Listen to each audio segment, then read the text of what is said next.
Hey everybody, Pastor Scott here. It is May 4th, 2020, and it's time for a daily psalm. Today's psalm is Psalm 34, and it's found in your Lutheran Study Bibles with the New Revised Standard Version, page 882. And then you're going to hear it from the Message, a contemporary translation by Eugene Peterson. But first, Psalm 34 has a little tag with it.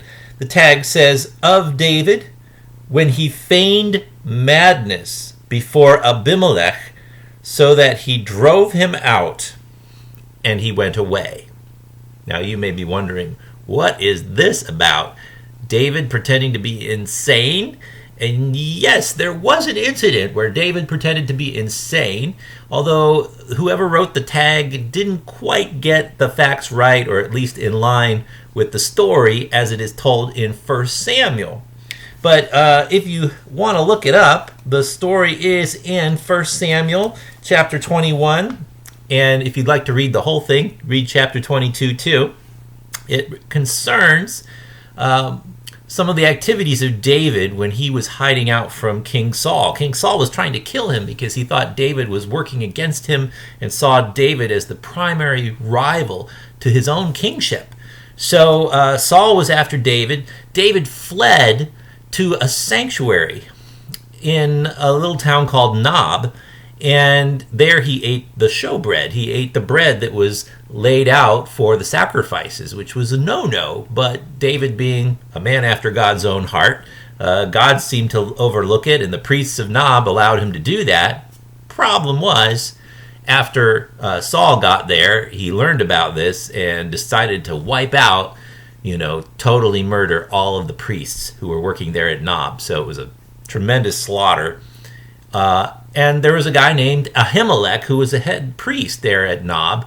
So we're thinking that the person who wrote this tag was thinking with that name in mind, Ahimelech, which sounded like Abimelech, which was the name of some of the Syrian kings back in Genesis. However, there's no Abimelech in the story of David. But right after this, if you look on page 484 in your Lutheran Study Bible, you'll see that after he's at Nob, David and his followers flee to Philistine territory. And David goes to Gath, which is a town there among the Philistines, who of course were the enemies of the Israelites. And the Israelites were fighting the Philistines. So David goes there to Gath, and King Achish welcomes him.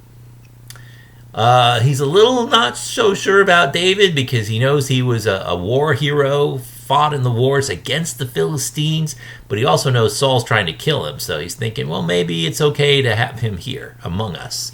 But his people are not happy that David's around. They think he might be a spy or something. And just to save his own life, David pretends that he's insane. It says in 1 Samuel, he changed his behavior. He pretended to be mad when in their presence. He scratched marks on the doors of the gate and let his spittle run down his beard. So finally they kicked him out.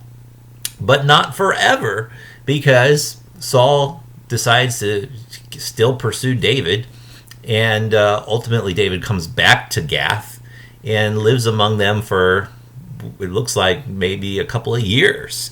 And things go well. David behaves himself among the Philistines, but finally does leave and goes back and pretty much fights against Saul and spares his life several times, but ends up, of course, becoming the king of Israel, the second king following Saul.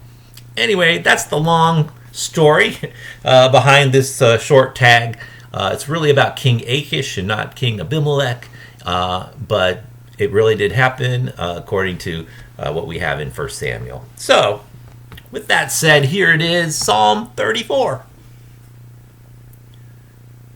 I will bless the Lord at all times. His praise shall continually be in my mouth. My soul makes its boast in the Lord. Let the humble hear and be glad.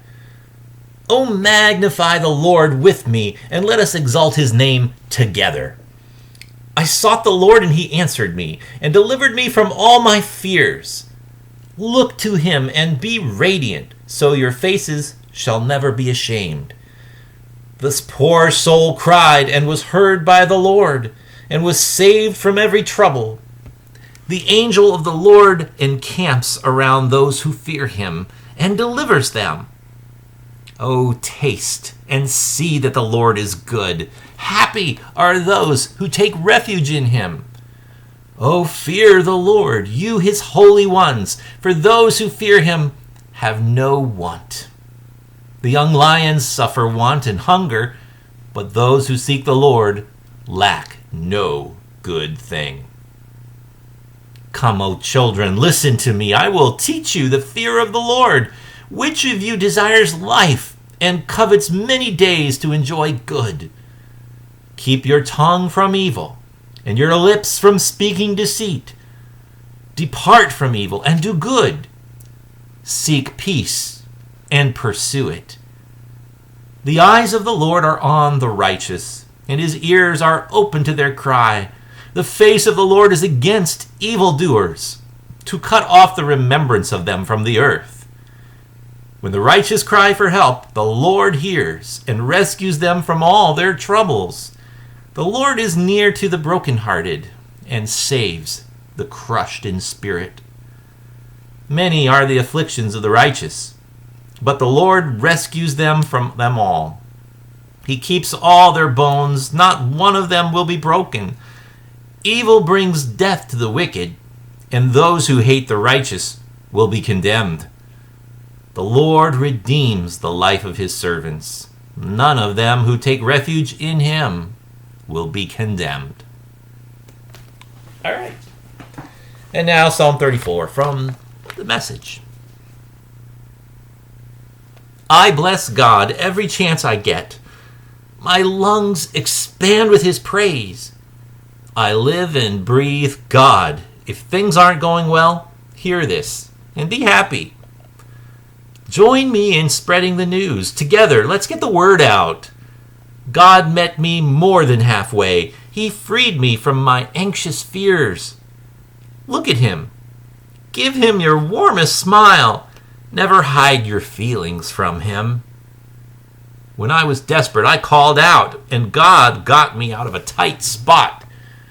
God's angels set up a circle of protection around us while we pray. Open your mouth and taste. Open your eyes and see how good God is. Blessed are you who run to him. Worship God if you want the best. Worship opens doors to all his goodness. Young lions on the prowl get hungry, but God seekers are full of God. Come, children, listen closely. I'll give you a lesson in God worship. Who out there has a lust for life? Can't wait each day to come upon beauty. Guard your tongue from profanity and no more lying through your teeth. Turn your back on sin. Do something good. Embrace peace. Don't let it get away. God keeps an eye on his friends. His ears pick up every moan and groan. God won't put up with rebels. He'll cull them from the pack. Is anyone crying for help? God is listening, ready to rescue you. If your heart is broken, you'll find God right there. If you're kicked in the gut, he'll help you catch your breath. Disciples so often get into trouble. Still, God is there every time. He's your bodyguard, shielding every bone. Not even a finger gets broken. The wicked commit slow suicide. They waste their lives hating the good. God pays for each slave's freedom. No one who runs to him loses out.